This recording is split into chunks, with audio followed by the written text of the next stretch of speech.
परमात्मा की याद है। परमात्मा को याद करना है तो सतगुरु को याद करना है। तो कोई भी अपना काम शुरू करने से पहले हम जितने सत्संगी जीव हैं, संत मत पर चलने वाले हैं, उन सबको सबसे पहले परमात्मा को याद करना चाहिए। परमात्मा को याद करने का मतलब सतगुरु को याद करना चाहिए।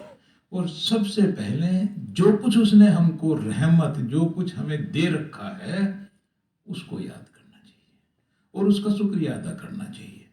अब हम यहाँ बैठे हैं, देखिए ये बहुत बड़ी बात है कि परमात्मा ने हमको एक मौका दिया, हम बैठे हैं, हमको सत्संग आरंभ करने का, सत्संग सुनने का, सत्संग में भाग लेने का अवसर मिला। ये भी उसकी रहमत है। हमको सांस आ रही है, ये भी उसकी रहमत है। तो जब हम बैठ करके ये देखना शुरू करेंगे कि उस परमात्मा ने हमारे जीवन में कितनी खुशियां, कितना आनंद दिया हुआ है, तो ये लिस्ट खत्म नहीं होगी। हम लोग दुखी होते हैं क्योंकि जीवन में 100 सुख होते हुए जब 2 दुख आते हैं, वो 2 दुख मेरे जीवन को दुखी कर देते हैं और उन 100 सुखों के आनंद को मैं भूल जाता हूँ। जैसे मैंने पहले भी उदाहरण दिया, मेरे एक हाथ में 5 उंगलियां, दूसरे हाथ में 5, हाथों में ही 10 उंगलियां हैं। अगर 9 उंगलियां ठीक हैं, एक में दर्द है, कोई भाई मेरे से आके मिले और पूछे भाई कैसी तबीयत है, मैं क्या बोलूँगा उसको? मैं ये नहीं कहूँगा भाई 9 उंगलियां तो बहुत अच्छी हैं, बस एक में दर्द है ना। मैं बोलूँगा मेरी तो उंगली में भाई बहुत दर्द है, बहुत तकलीफ है, हाथ काम ही नहीं कर रहा है। क्यों? क्योंकि हमको अपने जीवन में जो कमी है, जो दुख हैं, उनको देखने की आदत पड़ गई है। तो ये आदत हमको बदलनी है अगर अपने जीवन में सुख लाना है। तो कैसे बदलेंगे?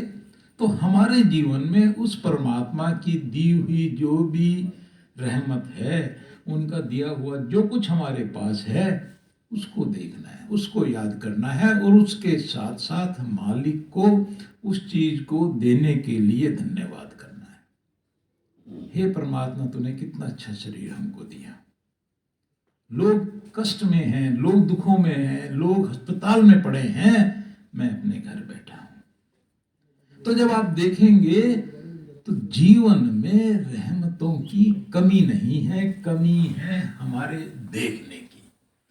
तो जीवन में जैसे मैं तो अपना जो कुछ करता हूँ वो चीज आपको बताता हूँ। सुबह उठे, सबसे पहले उठते ही मालिक का शुक्रिया अदा किया कि मालिक तूने हमारे जीवन में देखो कितनी खुशियां दी हुई हैं। हमको तीनों टाइम खाने को रोटी मिलती है।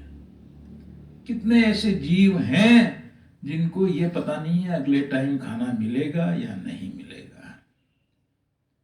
लोग अस्पताल में बीमार पड़े हैं, पता नहीं है कल का दिन देखने को मिलेगा नहीं मिलेगा।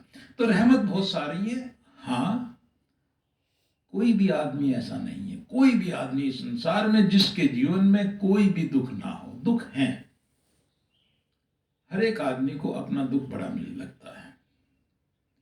एक आदमी दुखी है कि बच्चा बीमार है। एक उस आदमी से पूछो जिसका बच्चा चला गया, उससे कहते भी तेरा बच्चा जाने वाला है, बीमार रखेगा या इसको भेजेगा? वो कहेगा बीमार रख लूंगा। तो मेरे पास रहेगा तो हमारे पास क्या है? जो कुछ है वो हमको दिखाई नहीं देता, जो नहीं है वो हमको दुख देता है। और सत्संगी जो संत मत पर चल रहे हैं, संत मत पर चलने के लिए, सत्संगियों के लिए ये बहुत जरूरी है कि जो कुछ मेरे पास है मैं उसमें संतोष करना सीखूं। ये मनुष्य का जीवन मुझे संसार के पदार्थों में, संसार के भोग विलास में बिताने के लिए नहीं मिला। जो कुछ परमात्मा दिया उसको भोगना है, उसका आनंद लेना है, क्योंकि जीवन आनंद के लिए है। जीवन में आनंद आना चाहिए, जीवन में मस्ती आनी चाहिए। ये हमको देखना है कि ये आनंद, ये मस्ती हमारे जीवन में कैसे आएगी। कई बार हमको ऐसा लगता है कि संसार की चीजों में मस्ती है, संसार की चीजों में आनंद है, पर जब वो चीज मेरे पास आ जाती है, वो वस्तुएं में इकट्ठी कर लेता हूँ, उनको प्राप्त कर लेता हूँ, तब पता चलता है आनंद नहीं आया। इसका मतलब इसमें आनंद नहीं था। तो कहते हैं कि परम पिता परमात्मा की प्राप्ति में ही आनंद है। तो हमारा मनुष्य जीवन उस काम के लिए मिला है। जीवन के जो दुख हैं, जीवन के जो और चीजें हैं, उसके लिए परमात्मा से अरदास करने में बुराई नहीं है। परमात्मा से कहने में कि हे परमात्मा, मुझे हिम्मत दे, तेरा बच्चा हूं, ये दुख मेरे ऊपर आया है, इस दुख को सहन करने की ये हिम्मत दे, इस दुख को दूर कर। ये कहने में कोई बुराई नहीं है, पर उसको कहने से पहले जो कुछ उसने दिया है उसके लिए उस परमात्मा का धन्यवाद करना सीखना चाहिए। तो सुबह उठे सबसे पहले भजन में बैठ रहे हैं, उससे भी पहले परमात्मा को याद कर, सतगुरु को याद कर। कुछ चीज़ें तो याद करनी चाहिए। हे परमात्मा, देख तूने मेरे जीवन में इतना सुख इन चीज़ों के माध्यम से दिया हुआ है, मैं तेरे चरणों में सिर झुकाता हूँ और आपका धन्यवाद करता हूँ। मेरे पास अपना कुछ नहीं है, जो कुछ भी है सब कुछ तेरा दिया हुआ है। तो जब ये विचार मेरे मन में आएंगे तो आप खुद अनुभव से देखना कि मेरे जीवन में कितनी शांति, कितना सुख, कितना आनंद मुझे उस समय महसूस होगा। और कुछ देर के लिए तो मैं उन दुखों को भी भूल जाऊंगा जो मुझे सारे दिन परेशान करते हैं। दुखों का चिंतन ही मेरे दुख का कारण है। अगर दुखों का चिंतन बंद कर दूंगा तो मेरे जीवन में उनके कारण दुख होना बंद हो जाएगा, क्योंकि मेरी आदत ऐसी हो गई है। तो इस आदत को बदलना है, संत मत पर चलना है, तो अपने आप को मालिक के भाने में रखने की आदत डालनी है। ये मनुष्य का शरीर हमको मालिक की भक्ति के लिए मिला है। और कई बार हम इस जीवन में दुखों के कारण इतने दुखी हो जाते हैं कि लोग आत्महत्या तक करने का मन बना लेते हैं। और कुछ लोग आत्महत्या भी कर लेते हैं। कहते हैं मालिक के यहाँ अगर अपराध हैं, बहुत सारे अपराध हैं, किसी आदमी की हत्या करना एक बहुत बड़ा अपराध है जिसकी सजा मालिक पता नहीं क्या देगा। कहते हैं उससे भी बड़ा अपराध है आत्महत्या, अपनी हत्या, उससे बड़ा अपराध है। तो इस प्रकार के विचार भी अगर मेरे मन में आते हैं, देखिए संत मत में है, हम सब लोगों को पता है कि कर्म केवल करने से नहीं बनते, कर्म सोचने से भी बनते हैं। तो मेरी सोच का सही होना भी जरूरी है। मैं किसी का नुकसान नहीं पहुंचा रहा हूं, बट उसको नुकसान पहुंचाने का ख्याल मेरे मन में आ रहा है, तो मैं अपना नुकसान कर रहा हूं, मैं बुरे कर्म में लिप्त हो गया, उसकी सजा मुझे मिलेगी।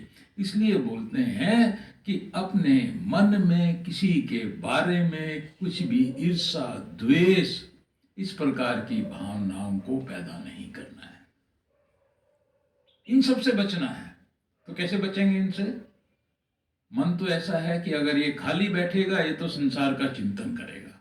तो इसलिए कहा, जब भी बैठें हर समय मालिक के दिए हुए नाम का जाप करते रहें, उसको याद रखते रहें, उसको अपने दिल में बैठा के रखें। जितनी देर उस मालिक का नाम मुझे याद रहेगा, जितनी देर मैं उसको याद करूंगा, तो कम से कम संसार की चिंताओं से, संसार की कमियों से, इन सब से बचा रहूंगा। तो जो सत्संगी हैं उनके लिए ये जरूरी है कि उनका जीवन बदले। मैं बार बार कहता हूं कि सत्संग में आने के बाद अगर जीवन में परिवर्तन नहीं आ रहा है तो इसका मतलब है मुझे और सफाई की जरूरत है। ये तो मैं नहीं कहूंगा कि अगर परिवर्तन नहीं आ रहा तो सत्संग में आना बंद कर दो। क्या तक अगले सत्संग से परिवर्तन आ जाए, पता नहीं बदलाव कब आएगा। कहते हैं कि हम मालिक को ढूंढ रहे हैं, मालिक को नहीं ढूंढ रहे हैं, मालिक तो वहीं बैठा है, हम अपने आप को ढूंढ रहे हैं, अपने आप को खोया हुआ है। तो क्या तक कब बदलाव आ जाए? जितना जल्दी बदलाव आ जाए उतना अच्छा है। कहीं ऐसा ना हो कि बदलाव आने से पहले मालिक हमको ही बदल दे, इस चोले में से निकाल कर किसी और ऐसे चोले में डाल दे कि जहां उस मालिक को याद करने की फुर्सत भी हमको ना मिले। तो इस समय मालिक की रहमत है हमारे ऊपर, उसकी दया है। जितने हम लोग यहाँ बैठे हैं, उस मालिक की दया है कि उसने हमारे मन में संत मत पर चलने की इच्छा पैदा की। नहीं तो इतनी सर्दी में सब लोग इतनी दूर से चल फिर कर यहाँ नहीं आते। अब भजन सिमरन हम हर समय शायद ना कर पाए और हर एक से संभव भी नहीं होता, क्योंकि मैंने जो बात कही वो बात लोग कह सकते हैं कहने के लिए आसान है, करने के लिए मुश्किल है। अभ्यास करेंगे मुश्किल नहीं होगी। दूसरी चीज ये है कि हम सेवा करें। आजकल कोरोना के कारण डेरे में आना जाना बंद है, सत्संग भी ज़्यादातर ऑनलाइन है। आज का सत्संग का भी कोई प्लान तो नहीं था, पर गुलाब भाई ने सत्संग का प्रोग्राम बना दिया। मेरा तो सिर्फ ये था कि मैं डेरे में जाऊंगा, मत्था टेकूंगा और वहाँ 2-4 जो सत्संगी हैं उनसे मिलूंगा। फिर भी गुलाब भाई आपका धन्यवाद, आपने ये व्यवस्था करके सबको बिठा लिया। तो सेवा का बहुत महत्व है कि अगर मैं मन से सेवा नहीं कर पा रहा हूं तो कम से कम तन की सेवा करूं। जितनी देर में सेवा करूंगा तो आप देखना मेरे मन के भाव ठीक रहते हैं, मन के भाव शांत रहते हैं। तो सेवा करना भी जरूरी है। तन की सेवा, धन की सेवा, मन की सेवा, ये सब चीजें हमको पता है। जब हम नाम लेते हैं ये तीनों चीज किसकी हैं? ये अब गुरु की हैं। गुरु को दे चुके हैं, हमारे पास हमारी नहीं है। हमारे पास गुरु की दी हुई दौलत है जो हम संभाल के रखे हैं। हम ट्रस्टी हैं इसके। न्यासी, हिंदी में ट्रस्टी की हिंदी होती है न्यास। न्यासी, अगर आप न्यास के साथ सह जोड़ दोगे, न्यास के साथ, तो सन्यासी। तो सत्संगी का जीवन सन्यासी जैसा होना चाहिए। सन्यासी जैसा कैसे? कि चीजें तो पास में है, उनसे जुड़ा हुआ नहीं है। अगर जब मेरा मन ऐसा हो जाएगा कि जो चीज मेरे पास है और मेरा उससे जुड़ाव नहीं है, तो जब वो चीज जाएगी तो मुझे क्या होगा? बहुत दुख होगा जी। मेरी पड़ोसी की कार चोरी होगी, मुझे क्या दुख? अब प्रदीप आया था, प्रदीप ने कार मेरे घर के आगे खड़ी कर दी, कोई कार इसको उठा के ले गया तो ले गया, मुझे क्या फर्क पड़ता है जब तक मेरी नहीं थी। दुख कब हुआ? जो मेरी। तो कहां से दुख हुआ? जब मैंने अपने आप को उस चीज के साथ जोड़ दिया। सन्यासी का मतलब है उसने इस जोड़ को तोड़ दिया। तो जब हम सत्संगी बन गए हैं तो सत्संगी का मतलब हमारा संग अब सत्य के साथ है। जो चीज सत्य है केवल उसके साथ है। इसका अर्थ क्या हुआ? कि संसार की चीजें आए, संसार की चीजें जाएं, उन चीजों का हमारे जीवन में, हमारे ऊपर असर नहीं होना चाहिए। तभी हम सत्संगी बनेंगे। और एक बात हमको और समझ में आ जानी चाहिए कि इस संसार में भले ही हमारा परिवार है, भाई हैं, बच्चे हैं, माता पिता हैं, सब लोग हैं, इस रंगमंच में परमात्मा ने हमको इसलिए भेजा है ये देखने के लिए कि इन स्थितियों में जाकर के हम अपना जीवन कैसा बिताते हैं। वो देख रहा है। संसार में बाकी लोग नहीं देख सकते हैं। मैं बार बार कहता हूं, अगर कोई आदमी है वो मेरे मन के भाव को नहीं पढ़ सकता, मैं उसका मूर्ख बना सकता हूँ। दिल में उसके लिए नफरत है, मैं उसके सामने बड़ा मीठा मीठा बोल करके उसको ऐसा दिखाऊंगा कि मेरे से बड़ा उसका हित करने वाला कोई नहीं है। दुनिया का बेवकूफ बना सकता हूं, मालिक का बेवकूफ नहीं। वो दिल में देख रहा है कि चेहरे पे कुछ और है, अंदर कुछ और है। मालिक को ये पसंद नहीं है। वो कहता है कि अगर तुम्हारे चेहरे पे जो कुछ है वो तुम्हारे दिल में होना चाहिए। तो दिल में तुम्हारे हर एक के लिए प्रेम प्यार होना चाहिए। अगर किसी ने आपको दुख पहुंचाया है उसके बावजूद भी अगर मैं उसको माफ नहीं कर सकता, उसकी गलतियों को भूल नहीं सकता, तो मैं मालिक से कैसे इस बात का भरोसा कर सकता हूं कि वो मेरी गलतियों को माफ करे?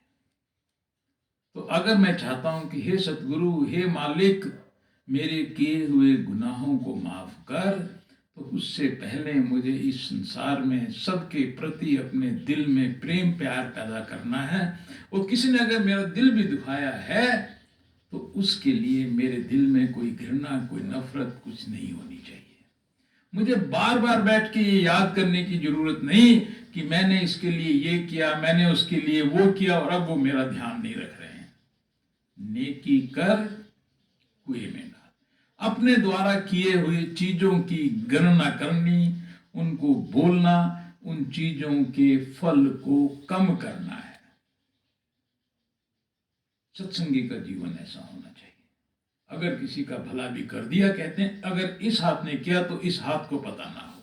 सत्संगी का जीवन ऐसा होना चाहिए। हमारा मन बिल्कुल साफ निर्मल होना चाहिए। फिर मालिक को ढूंढने के लिए देर नहीं है। मालिक को ढूंढने में देर इसलिए है क्योंकि मेरा मन हर समय हिलोरे ले रहा है, शांत नहीं है, अशांति है। वो अशांति इस संसार ने पैदा की है। तो इस संसार ने पैदा की हुई अशांति को दूर करने का तरीका ही तन की सेवा, मन की सेवा, धन की सेवा, ये सब है। और जब ये सेवा करें तो इस चीज का भी ध्यान रखना है। देखिए, मैंने कर दी, उसका लाभ मुझे मिलेगा। ऐसा ना हो कि जहां भी मैं ये काम कर रहा हूं उस चीज का मिसयूज हो, दुरुपयोग हो। एक भिखारी है, मैं उसको दान दे रहा हूँ, कंबल दे रहा हूँ, सर्दी का मौसम है, उसको दिया, मैं आगे चला गया, उसने पीछे दुकान पे जाके उसको बेचा और उसकी लेकर के दारू पी ली। जिम्मेदारी किसकी? भिखारी की? मेरी। मुझे पता है ये लोग लेकर के ये काम करने जा रहे हैं, तो अधिकारी की पहचान करना, उसको दान करना, चाहे वो धन का, तन का, मन का, कुछ भी हो, बहुत जरूरी है। तो हमें जहां तक हो सके अपने आप को, अपने कर्मों को पवित्र करना है, तभी हम सच्चे मायने में सत्संगी बन सकते हैं। तो इन्हीं बातों के साथ मैं आज का ये छोटा सा वार्तालाप समाप्त करता हूँ। राधा स्वामी। 2 मिनट के लिए बैठ करके सब लोग